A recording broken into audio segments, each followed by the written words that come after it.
जैसे कि आपने लास्ट टाइम बताया था जी। कि अ, राहुल गांधी और प्रियंका गांधी से मैं बात करूंगी, तो प्रियंका गांधी पर तो कहीं ना कहीं आप बोल रहे हैं कि फोन जो है ब्लॉक किया नहीं, गया वो और राहुल उनका गांधी से उनका क्या। फ़ोन नहीं है, क्योंकि मैं इस पे संक्षिप्त टिप्पणी नहीं दे सकती, बट मुझे 110% पता है कि उनका फ़ोन ही उनके पीए के हाथ में है। इस वजह से कि दीदी को ये बात पता ना चल जाए, राहुल गांधी जी को ये बात पता ना चल जाए, तो वो जो भी मेरे रास्ते में मैं मिलने की कोशिश करती हूँ, वो उसी दीवार को हटा देता है। तो ये चीज़ें हैं। मैम लेकिन कहीं ना कहीं ये इशू जो है जी, काफी सोशल मीडिया पे काफी सभी लोग देख रहे हैं, तो वो जी। लोग भी तो देखते होंगे कहीं ना कहीं, फिर भी आपसे डायरेक्ट कांटेक्ट ना कर पाना, इसके पीछे क्या रीजन मानते हो? कहीं मुझे ना कहीं वो भी नहीं चाहते हैं, ये सिनारियो दिख रहा है, दिख क्या रहा मैं है? बता रही हूँ आपको क्या हुआ है। मैं ये तो अपने वकील को भी दूँगी और जज को भी दूँगी। इन लोगों ने एक कांग्रेस के जो कुछ लोग हैं, जिसे मैंने बोला हुआ है कि जो कांग्रेस का सिस्टम खराब कर रहे हैं, उन लोगों ने एक ब्रॉडकास्ट मैसेज डाला है जिसमें ये बोला गया है कि अर्चना को ऐसा बोलो, आप ऐसा-ऐसा बोलो, अर्चना के लिए हम लोगों ने इतना किया है और ये ऐसा कर रहे हैं। मतलब लोगों से ज़बरदस्ती फ़ोन करा रहे हैं और गलत-गलत लिखने के लिए बोला जा रहा है। इसके भी सारे सबूत मेरे पास हैं। तो मे बी ये भी हो सकता है कि राहुल गांधी जी और प्रियंका गांधी जी को मेरे बारे में गलत बोला गया हो संदीप सिंह के माध्यम से, जिसकी वजह से वो शायद उस चीज़ को सीरियसली नहीं ले रहे हैं। इसीलिए मैंने लीगल टीम का सहारा लिया, इसीलिए मैंने कागजातों का सहारा लिया कि उन लोगों को पता चले कि जिस दलित लड़की के लिए आप इतनी मेहनत करते हैं, उनको आगे तक लेके जा रहे हैं, आपके ही सिस्टम में जो बैठे इंसान हैं संदीप सिंह जैसे लोग, वो ही एक दलित लड़की के साथ ऐसा करते हैं, मारपीट करते हैं और इस पे जानलेवा हमला कराया जा रहा है। तो वो सब सारी सच्चाई उनके सामने आनी चाहिए, मैं यही बोलना चाहती हूँ। इसीलिए मैंने अब एक वकील का सहारा लिया है, मैंने कागज़ का सहारा लिया है, क्योंकि बाबा साहब अम्बेडकर ने एक बात बोली थी, संविधान। तो संविधान में सारे कानून्स बनाए गए हैं, तो मैंने आज उन बाबा साहब के कानून का सहारा लिया है। अब मुझे ये देखना है कि मुझे इस पे इंसाफ मिलेगा या नहीं। मुझे सिर्फ इतना बोलना है कि आज मैं ज़िंदा हूँ, आज मैं अपने लिए लड़ रही हूँ। कल को अगर मैं मर जाती तो सब लोग अपनी-अपनी राजनीति कर रहे सड़क पे उतर जाते कि एक दलित लड़की की हत्या की गई है ऑन रोड पे, और सब लोग अपनी राजनीति करते, चाहे वो कोई सी भी पार्टी से हो। तो मैं बस उन नेताओं से, उन बड़े-बड़े नेताओं से सिर्फ ये पूछना चाहती हूँ कि आज मैं ज़िंदा हूँ, ये मेरी माता रानी शायद मेरे साथ है, ये मेरे माता-पिता मेरे साथ हैं, जो मैं आज ज़िंदा हूँ। अगर आज ही मैं मर जाती तो आप सब लोग राजनीति पे उतर जाते। तो आज सारे बड़े नेता क्यों चुप बैठे हैं? क्यों नहीं बात कर रहे? मैं खरगे जी से भी बोलना चाहती हूँ, क्या आपको नहीं दिखता है कि मेरे साथ गलत हुआ है खरगे जी? राहुल गांधी जी, क्या आपको नहीं दिखता है? आप इस चीज़ का पता तो लगाइए, आप किसी की बातों में क्यों आते हैं? आप एक बार सच्चाई का पता करिए। इनफैक्ट मैं सभी पार्टीज़ के नेताओं को बोल रही हूँ, मैं मोदी जी से भी दरख्वास्त करना चाहती हूँ कि प्लीज़ आप भी इस चीज़ पे एक्शन लीजिए, और महाराष्ट्र के सीएम से भी मैं बोलना चाहती हूँ, दिल्ली के सीएम से भी बोलना चाहती हूँ, केजरीवाल जी से भी बोलना चाहती हूँ। तो आज बस मुझे ये देखना है कि एक जिंदा लड़की जिस पे ये सब चीज़ें हुई हैं, उसको इंसाफ मिलता है या नहीं। और कहीं ना कहीं विपक्ष का भी कोई कमेंट नहीं आ रहा, अब तक कोई स्टेटमेंट नहीं आ रहा ऑफिशियली, तो इस पे क्या टेक आपने कहीं किसी से संपर्क साधने की कोशिश की थी? देखिए, मैं अभी मुझे नहीं पता, आपको पता, मैं आपको बताती हूँ, मैं घर से नहीं निकली हूँ। मैं जब से मैं आई हूँ, मैं आई थी 29 की रात को आई हूँ। मैं 29 की रात को मैं घर से नहीं निकली हूँ। मैं चुपके बिल में घुस के बैठी हुई थी। 1 दिन हुआ, 2 दिन हुआ, 3 दिन हुआ, कुछ नहीं हुआ, और उल्टा मेरे को निलंबित कर दिया गया, सारा चीज़ें मेरे पे आ रही है। फिर मैंने सोचा कि अर्चना, अगर तू डर गई, तो फिर इस देश में कोई भी लड़की अपने लिए स्टैंड नहीं ले सकती। और उसके बाद से फिर मैंने डिसाइड किया, और फिर मैंने अपने एडवोकेट जो अपना सोहेल जी हैं, इनसे कांटेक्ट किया, और चांदनी जी हमेशा मुझे बोलती रही हैं, अर्चना तुम्हें चुप नहीं बैठना है, तुम्हें इसके खिलाफ कुछ ना कुछ कार्रवाई करनी है, अदरवाइज तुम्हारी तरह बाकी लड़कियां भी फिर तुम्हारी जैसी रह जाएंगी। फिर मैंने माइंडसेट किया, अब कुछ भी होगा, मैं ये लड़ाई लड़ूंगी और आगे सबको प्रूव करूंगी कि मैं सही हूँ और ये सब लोग गलत हैं, और आपको इस चीज़ का पता सीसीटीवी फुटेज में दिख जाएगा। अच्छा जी, आप चांदनी जी, इस वक्त आप जो है चांदनी जी, कितना डिफिकल्ट था अर्चना गौतम को, उनके ये पूरा जो हादसा हुआ उसके बाद से उनको एक सपोर्ट करना, उनको मेंटली स्ट्रांग करना, कितना डिफिकल्ट था आपके लिए बीइंग अ फैमिली फ्रेंड और एक दोस्त के नाते? जैसे कि मैंने आप लोग को पहले भी बताया था, 29 को जब मेरी अर्चना से फ़ोन पे बात हुई थी तो बहुत ही ज़्यादा वो घबराई हुई थी और किसी न किसी तरह से वो मुंबई पहुंची, जैसे कि मैंने पहले भी प्रेस वालों को बताया था। पर जब मैं उससे मिली तो जो उसकी कंडीशन थी, एक सहमी हुई लड़की जिसको आप सबने देखा है कि वो बहुत ही बोल्ड है, अपनी बात को हमेशा रखती है सबके सामने। जैसे कि इसका बिग बॉस में भी एक इंसिडेंट हुआ था, जिनको ये दीदी बोलती है प्रियंका गांधी जी को लेके, उस पर भी इसने पूरा एक्शन लिया था। बट जब मैं 29 तारीख वाली अर्चना से मिली तो वो एक डरी सहमी लड़की, जिसके साथ एक बहुत बड़ा हादसा हुआ है और जिसके ऊपर देश की महिलाओं ने, सबसे मतलब अचंभे वाली ये बात है, देश की महिलाओं ने, उसी पार्टी के लोगों ने जिन्होंने इसके साथ 2 साल पहले काम किया था, एक दलित लड़की को लेके आए थे, एक चेहरा इनको बनाया गया था कि आज दलितों की जो लड़की है वो भी खड़ी हो सकती है, उनको भी आगे आने का पूरा पूरा हक है। उसके बाद जब मैं इनसे मिली तो इनमें ये बोले कि मुझे किसी बारे में बात नहीं करनी है, मैं इस चीज़ को आगे नहीं लेके जाना चाहती हूँ, मेरे पिताजी पे बहुत घात हुआ है, इनकी हालत इतनी ख़राब थी कि इनको मारा गया, पीटा गया, गाड़ी के आगे बोनट पे डाला गया। शायद मुझे जहाँ तक लगता है कि एक हत्या की साजिश थी, जहाँ तक आप जब हम देखते हैं कि भीड़ में किसी आदमी पे या औरत पे ऐसे हमला किया जाता है तो वो कहीं ना कहीं एक उसके पीछे एक एजेंडा है, वो सोची समझी एक साजिश होती है। लिंचिंग कहलाता है। हाँ, तो जैसे जो वहाँ पे, जैसे अर्चना ने मुझे इंसिडेंट में बताया कि बहुत सारे वहाँ पे मर्दों ने भी, जिसको हम कहते हैं, वहाँ पे जो कांग्रेस के लोग थे उन्होंने चुंटियाँ इसको काटी, बॉडी में दुपट्टे को खींचा गया, तो बहुत ही घिनौनी साजिश थी ये, जिसको मैं कहना चाहूँगी। और उसके बाद कुछ 2 दिन के बाद मेरी इनके पिताजी से बात हुई, उनकी सेम कंडीशन थी जो मैंने आपको अर्चना का बताया, वो भी वैसे ही थोड़े सहमे हुए थे। बट क्योंकि एक पिता जो है वो अपनी बेटी के लिए लड़ने के लिए हमेशा तैयार रहता है, जो आप सबने वीडियोज़ में भी देखा, तो उन्होंने मुझे बताया कि लोगों का ये कहना है कि मैं वहाँ उठा, इसको बचा रहा था, बट कुछ 5 मिनट के लिए, ये मैं आप सबको बताना चाहूँगी, जब उन पे अटैक हुआ तो वो 5 मिनट के लिए कहीं ना कहीं वो अपने ब्रेथलेस हो चुके थे, जब वो ज़मीन का उनका एक वीडियो वायरल हुआ है। और वो बोले कि जब मैं उठा तो मुझे ये भी नहीं पता था कि मेरी बेटी जिंदा है या मर चुकी है।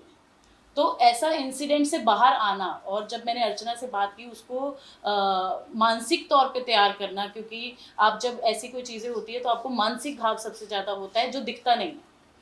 शारीरिक घाव आपको दिख जाते हैं पर मानसिक घाव आपको कभी नहीं दिखते हैं। तो ये हमने डिसाइड किया, और मैंने भी और मेरी फैमिली ने भी, कि हम अर्चना को सपोर्ट करेंगे। और मैं पहले दिन से, जब 29 को मेरे सामने ये बात आई थी, मैंने भी डिसाइड किया कि एक औरत को एक औरत के काम आना पड़ेगा, हम लोग को आवाज़ उठानी पड़ेगी इस इंसिडेंट के ऊपर, क्योंकि आज अर्चना है जिसका नाम है, आप सब उसके नाम पे बात भी करते हैं, हम जैसे देख रहे हैं कि देश दुनिया में अभी ये पूरा जगह पे ये बात हो चुकी है। बट अगर यही उस कार्यालय के सामने शायद एक आम महिला होती या एक आम कार्यकर्ता होती, उसके साथ अगर ऐसा व्यवहार होता तो वो किसके पास जाती। तो ऐसे कुछ जो लोग इंसिडेंट हमारे देश में होते हैं, उसके लिए वो सब समझा के हमने बातचीत की आपस में। इसने भी अपना पूरा पावर को इकट्ठा किया दोबारा कि ठीक है, आप सब बोलते हैं, आप सब मुझे साथ दीजिए और मैं ये लड़ाई लड़ूंगी। तो हमने पहली प्रेस कॉन्फ्रेंस की जिसमें हम सब ने आपसे बात की। बट उस प्रेस कॉन्फ्रेंस तक उसका कहीं ना कहीं माइंडसेट ये था कि कांग्रेस में, क्योंकि एक महिला है प्रियंका गांधी, तो वो मेरी बात सुनेंगे, राहुल गांधी मेरी बात सुनेंगे, ये उसका आधार था उस प्रेस कॉन्फ्रेंस का। बट जब हमने 2 दिन तक लिटरली हमने वेट किया तो वो चीज़ नहीं आई, कहीं ना कहीं वहाँ से कोई जवाब नहीं आया। और जो निलंबन का आया वो आप सब ने देखा, सब नेशनल मीडिया पे वो था, और एक वो फेक लेटर और था, डिलीट भी करवाया गया। गया। तो कुछ ऐसे, और जो मैं ये भी कहना चाहूँगी, ये कहीं ना कहीं ये बात हमारी रह गई थी उस समय भी प्रेस कॉन्फ्रेंस में।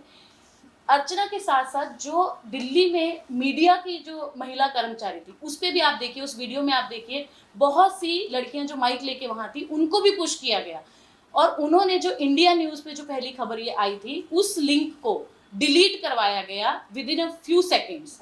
तो वो उन्हीं महिलाओं ने, और वो जिस लड़की को पुश किया गया था उसके हाथ में माइक था इंडिया न्यूज़ का, ये मैंने खुद वीडियो में देखा है। और उसी लड़की को जोर से धक्का दिया गया था अर्चना के बाद। बहुत सारी वहाँ पे और भी थी, क्योंकि हम देखते हैं 10 जनपद 12 जनपद के आसपास, हमेशा से खुद मैं दिल्ली से हूँ, तो वहाँ पे बहुत सारी पुलिस वैन्स होती हैं। तो उन्होंने वो कैप्चर किया पूरा, और वो एक के बाद एक सारे न्यूज़ चैनल से उनको डिलीट करवाया गया। जो पहला न्यूज़ चैनल था वो इंडिया न्यूज़ था, और हमने उस पर देखा भी कि अब वो अवेलेबल नहीं है, वो लिंक भी मेरे पास वो लिंक भी इनके पास है जो हमने मीडिया में दिखाया था। तो ये सब जब चीज़ें हुई, उसके बाद हमने दोनों ने डिसाइड किया कि हम लॉयर को मिलेंगे। हम अब जो है, हमें देश से कहीं ना कहीं जो जिनसे इनको उम्मीद थी वो नहीं पूरी हो रही है, तो अब हम कानूनी तौर पे लड़ाई लड़ेंगे। जैसे कि इन्होंने बोला कि अंबेडकर जी ने हमें ये सिखाया है कि आपको कहीं से इंसाफ ना मिले तो आप कानूनी लड़ाई लड़ें, जो मैंने आपको डॉक्यूमेंट्स दिखाए हैं सारे। और मैं कहीं ना कहीं शुक्रिया अदा करना चाहूँगी सोहेल जी का भी, इनके पूरी लीगल फॉर्म का, जैसे इन्होंने हमें सपोर्ट किया। और एक परिवार की तरह, एक लड़की जब सहमी हुई लड़की आपके पास आती है तो उन्होंने बोला कि हम आपके लिए लड़ाई लड़ेंगे। और इन्होंने उस दिन से डॉक्यूमेंट्स पूरे जो भी सोशल मीडिया पे थे, वीडियोस, ये सब इन्होंने इन्फॉर्मेशन निकाली। अर्चना को इन्होंने बिठा के पूरी उनका जितनी भी उस दिन की वो थी बातें उनकी, वो सब सुनी। और मैं अभी भी थोड़ा सा असमंजस में हूँ क्योंकि इनके पिताजी को हम नहीं ला पा रहे क्योंकि उनकी अभी भी तबीयत ठीक नहीं है। तो उनसे भी हम रूबरू कराएंगे आप लोगों को जैसे ही वो ठीक होते हैं। अभी उसका ध्यान ये भी है कि फैमिली में पापा पे ऑलरेडी इतना घात हुआ है तो दोबारा ये चीज़ें ना हो सकें, तो अब हमारी रिक्वेस्ट ये है जो कि हमने पीएम मोदी को लिखा है, जो हम सब मोदी जी कह के जानते हैं, और मेरी तो उनसे हाथ जोड़ के रिक्वेस्ट है कि वो अपनी जो देश की बेटी है जो कि एक दलित है, उन्होंने हमेशा इस चीज़ की लड़ाई लड़ी है। हमारी जो प्रेसिडेंट हैं वो भी आप सब जानते ही हैं। तो मेरा उन सबसे दरख्वास्त है, दिल्ली सीएम से है, महाराष्ट्र सीएम से है, हमारी पुलिस से है कि जो लड़की इतने 10 दिन से जो आज डर रही है मीडिया के सामने या अपनी बात रखने में भी, तो आप कहीं ना कहीं हमें कानूनी तौर पे सपोर्ट करें। और यही उसका जो सपोर्ट है वही उसको आगे और बढ़ने में, ये कानूनी लड़ाई लड़ने में कहीं ना कहीं प्रोत्साहन मिलेगा उसको, अगर आप सब सपोर्ट करें। राइट। और साथ के साथ मेरे जो भी दलित समाज के जो कम्युनिटी है, जो समाज के लोग हैं, मेरे समाज के लोग हैं, उनसे भी हाथ जोड़ के निवेदन है कि अपनी इस बहन को, अपनी इस बेटी को न्याय दिलाने के लिए आप भी मेरा साथ दें। सोहेल जी, आप क्या बोलेंगे अब जब आप एफआईआर कराने वाले हैं या फिर जो भी जाएंगे अर्चना एफआईआर कराने, जो मुख्य ग्राउंड्स रहेंगे आपके वो क्या रहेंगे? कौन सी धाराओं पर जो है आप ये पूरा एफआईआर दर्ज कराएंगे? देखिए, जो इंसिडेंट हुआ था उस दिन, तो उस इंसिडेंट के बेस पे जो काफ़ी पूरे देश के सामने इंसिडेंट है, वो वीडियो इंसिडेंट जो है वो सबके सामने है। और जो विक्टिम है जो हमारे साथ आज बैठी है अर्चना, उनके पास जो हुआ है और उनके स्टेटमेंट के हिसाब से सेक्शंस, जो काफ़ी ऐसे सेक्शंस तो हमने काफ़ी सारे मांग किए हैं। जो मेन सब सेक्शन लगता है वो है 354, जो होता है जो आउटरेजिंग वुमन मॉडेस्टी होती है, हमने वो लगाया है। जितने भी लोग थे वहाँ पे, उसके साथ हमने अनलॉफुल असेंबली लगाया है, क्योंकि जब 5 से ज़्यादा लोग एक जगह पे जब जमा हो जाते हैं या कुछ एक ऐसा इंसिडेंट करते हैं जिससे जब आसपास का पीस जो होता है उस पर होता है, और जो इंसान है जिसको प्रॉब्लम होती है, तो उस पर हम 143, 144 काफ़ी सारी धाराएं होती है। साथ में हमने इनके ऊपर, क्योंकि ये एक दलित महिला हैं और she belongs to scheduled caste जो है जो पीछे, उसके भी बहुत सारे सेक्शंस होते हैं 3, 4, 5, उस स्पेशल एक्ट किया गया। तो हमने वो सब धाराओं के तहत एक एफआईआर दर्ज करने के लिए हमने रिक्वेस्ट किया है। हमें पूरी उम्मीद है कि जिस तरह इनका स्टेटमेंट, क्योंकि देखिए जो एविडेंस है वो पूरे देश के सामने है, ये कुछ छुपी हुई बात नहीं है कि हम कह रहे हैं आप कह रहे हैं, वो एविडेंस सामने है। हम चाहते हैं प्रॉपरली इस एविडेंस के बेस पे पुलिस इंक्वायरी करे, इनका स्टेटमेंट ले। जैसे इन्होंने कहा सीसीटीवी होगा वहाँ पे, सीसीटीवी फुटेज प्रिजर्व जो है कांग्रेस के ऑफिस के सामने जो प्रिजर्व करे,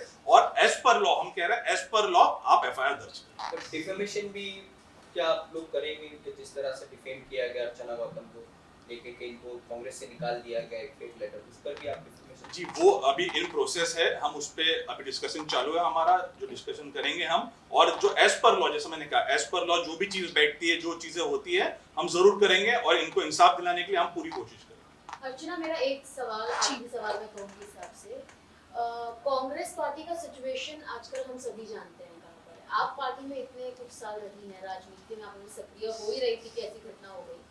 कांग्रेस पार्टी को लेकर आपकी राय बताइए, क्योंकि आपने जैसा बताया कि प्रियंका गांधी का फोन का पीए आपको ब्लॉक कर दे रहा है, उनको नहीं पता चल रहा है। तो यानी अगर हमें कोई इशू एड्रेस करना हो कांग्रेस पार्टी के अंदर, तो क्या उसमें कोई मिडिल लेवल पे कोई भी हेल्प करने के लिए कोई कुछ है नहीं? मतलब आपको डायरेक्टली अगर न्याय चाहिए, इंसाफ चाहिए या फिर कुछ भी जस्टिस चाहिए, तो आपको डायरेक्टली राहुल गांधी और प्रियंका गांधी को कांटेक्ट करना है। यानी इसके अलावा जो पूरा ढांचा है कांग्रेस पार्टी का वो कमजोर है, आप ऐसा बोलेंगे? उन तक भी नहीं पहुंच पाते हैं, क्योंकि जो मैं यही बताना चाहती हूँ। देखिए, राहुल गांधी जी बहुत अच्छे नेताओं में से एक आते हैं, प्रियंका गांधी जी भी और सोनिया गांधी जी भी, बट जो प्रॉब्लम आ रही है वो जो ये मीडिएटर बैठे हुए हैं, जो इनके पीए बन के बैठे हुए हैं, जो कि अपने आप को ये प्रियंका गांधी समझते हैं, अपने आप को ही राहुल गांधी समझते हैं, तो इनके माध्यम से वो चीज़ पास आउट नहीं होती है, तो वो उसी चीज़ में लटके रहता है। जैसे कि इन लोगों ने मेरे पे जो इल्ज़ाम लगाया है वो ये लगाया है कि उस दिन मैं गुंडों को लेके गई थी मारपीट करने के लिए। ठीक है, हमने आपकी बात मानी है, बस एक बार सीसीटीवी फुटेज दिखा दीजिए तो आपको खुद पता चल जाएगा कि गुंडे मैं लेके गई थी या आप लोगों ने गुंडे भेजे थे, जो कि औरतों के आड़ में मुझे चूटी काट रहे हैं, मेरे बैक पे मार रहे हैं, मेरे बाल खींच रहे हैं, मुझे थप्पड़ मार रहे हैं, ये सब चीज़ें कर रहे हैं। तो ये चीज़ें आपके सामने आ जाएगी। और दूसरी चीज़, उन्होंने ये भी बोला कि जब मुझे पार्टी से निकाल दिया गया था तब आप क्या करने गई थी वहाँ पे। तो मैं आपकी बात सही मानती हूँ। पहली बात तो ये फेक लेटर है, मुझे कोई पार्टी से नहीं निकाला गया था, क्योंकि मेरे पास कोई नोटिस नहीं, कुछ नहीं। चलो, अब मैंने आपकी बात मान ली कि आपने बोला मुझे निकाल दिया गया, ठीक है। तो आप जैसे कांग्रेस ऑफिस है, तो ये जनदाता ऑफिस जिसे बोला जाता है, जहाँ पे जनता की सुनी जाती है, जनता दरबार जिसे बोलते हैं। तो मैं भी जनता हुई, मेरे हाथ में बुके है, तो मैं जा रही हूँ जस्ट कॉन्ग्रेचुलेशंस करने। एक नॉर्मली जनता के साथ आप ऐसा करेंगे? अगर कोई गरीब से या कोई दलित से या कोई किसी भी समाज से अगर कोई आपको कॉन्ग्रेचुलेशंस करने आता है, तो क्या आप अपने ऑफिस के बाहर गुंडों को भेजेंगे मरवाने के लिए? ये कहाँ का जनता दरबार है? तो मैं यही बोलना चाहती हूँ कि खड़गे जी को, कि इस चीज़ पे खड़गे जी आपको सख्त से सख्त कार्रवाई करनी चाहिए और सच्चाई का पता लगाना चाहिए। इनफैक्ट मैं राहुल गांधी जी को भी मैं बोलना चाहती हूँ और प्रेजेंट गवर्नमेंट को भी मैं बोलना चाहती हूँ, इस चीज़ की जानकारी आप लगाइए, ये आपका काम है। मेरा जो काम था मैंने वो अपना काम कर दिया। अभी मैं हर किसी से लड़ नहीं सकती हूँ, जितनी मेरी में कैपेसिटी है मैं उतना कर रही हूँ। अर्चना जी, क्या आप अभी बॉलीवुड करियर करने फोकस करोगी या अगर कोई पॉलिटिकल पार्टी आप दूसरी ज्वाइन करोगी? देखिए, इस चीज़ का मैंने अभी कुछ चीज़ें नहीं सोची है, क्योंकि मेरी लाइफ में अभी इतनी सारी चीज़ें हो रही हैं। और इनफैक्ट आपको ये भी बता दूं, जैसे नवरात्रि आ रही है, तो मेरे पास काफ़ी सारे इवेंट्स आए हुए थे नवरात्रि के, वो भी मैंने कैंसिल कर दिया। क्योंकि देखो, वीडियो डालनी पड़ती है कि हाय गाइस मैं इतनी तारीख को आ रही हूँ, कल को वहाँ पर मेरा किसी इवेंट के ज़रिए मेरा कुछ हो जाता है। तो इनफैक्ट मैं अभी फ़िलहाल के लिए तो मैं इसी चीज़ पर फोकस कर रही हूँ, क्योंकि ये मेरे लिए अभी बहुत इम्पोर्टेंट है। क्योंकि अब मैं डरने वाली नहीं हूँ, क्योंकि दीदी का एक स्लोगन मुझे आज तक स्ट्रॉन्ग बना के रखा है, लड़की हूँ, लड़ सकती हूँ और हमेशा अब लड़ूंगी। अर्चना जी, आप एक उन लाखों हजारों महिला की आप आवाज बन के आप उतर रही हो कि जो अपने पे हुई जो बर्बरता को सहन नहीं करी। तो ये सब आपको एक जो आपकी अभी आपकी एक अलग लीगल लड़ाई आप लड़ रही हो, तो आपको किधर से आप इंस्पिरेशन आपको मिला कि ये सभी आपको अपने हक के लिए लड़ना है? मुझे जो इंस्पिरेशन मिला है उन औरतों से मिला है जिनका मर्डर हो जाता है, रेप हो जाता है, वो अपनी आवाज़ नहीं उठाती है और एक पेपर में छप के रह जाती है और उनकी आवाज़ कोई उठाने वाला होता नहीं है। आज अगर भगवान ने मुझे ज़िंदा रखा है तो यही सोच के रखा है कि शायद मैं उन महिलाओं के लिए एक इंस्पिरेशन बनूं और उन लोगों की आवाज़ उठाऊं। और आज जब तक ज़िंदा हूं तब तक मैं आवाज़ उठाऊंगी, और गलत को गलत बोलने में कोई गलती नहीं होती है और वही चीज़ मैं करूंगी। तो मुझे उन महिलाओं से इंस्पिरेशन मिला है जिनका रेप हो जाता है, जिनका मर्डर हो जाता है और कोई बोलने वाला नहीं रहता, उन महिलाओं से इंस्पिरेशन मिला। अच्छा, जब जो आप बिग बॉस जीत के आई थी, मेरठ में काफी आपको सपोर्ट, काफी प्यार मिला था, काफी बैनरबाजी भी हुई थी, तो इस तरह से आपके साथ हादसा हुआ दिल में, क्या इसको लेकर मेरठ के जो आपको सपोर्ट करते हैं उसकी द्वारा और मेरठ के सरकार द्वारा कोई अपील आई या कोई सपोर्ट हुआ? देखो, मुझे सच बताऊं, जनता जो कि मेरे लिए बहुत, मतलब मेरे लिए भगवान का दर्जा मैंने जनता को दिया है। और जिस तरह से मेरी वीडियोस आ रही थी, आप सारे कमेंट्स देखिए मेरे फेवर में हैं और जनता ने मुझे सपोर्ट किया है। क्योंकि आजकल की जो जनता है वो पागल नहीं है, सोशल मीडिया पे सब कुछ दिख जाता है, सच का सच, पानी का पानी पता चल जाता है। तो जनता ने मुझे बहुत सपोर्ट किया है, बहुत सहयोग दिया है। तो मैं यही चीज़ें मैं जनता पे छोड़ती हूँ कि मुझे जनता ही इंसाफ दिलाएगी, मुझे उन पर भरोसा है। क्या महाराष्ट्र कांग्रेस से कोई सपोर्ट मिला? उसी के लिए मैंने वही पहले भी बोल चुकी है कि उसी चीज़ के लिए मैंने ये दिया है। और इसीलिए मुझे इतना लेट हुआ है, क्योंकि मैंने 2-3 दिन का टाइम भी दिया था कि कुछ मुझे वहाँ से कोई कॉल आए या कोई मैसेज आए, बट कहीं से कुछ भी नहीं आया। तो मैंने ये लीगल एक्शन लेने का निर्णय किया है। Thank you. Thank you. Thank you. है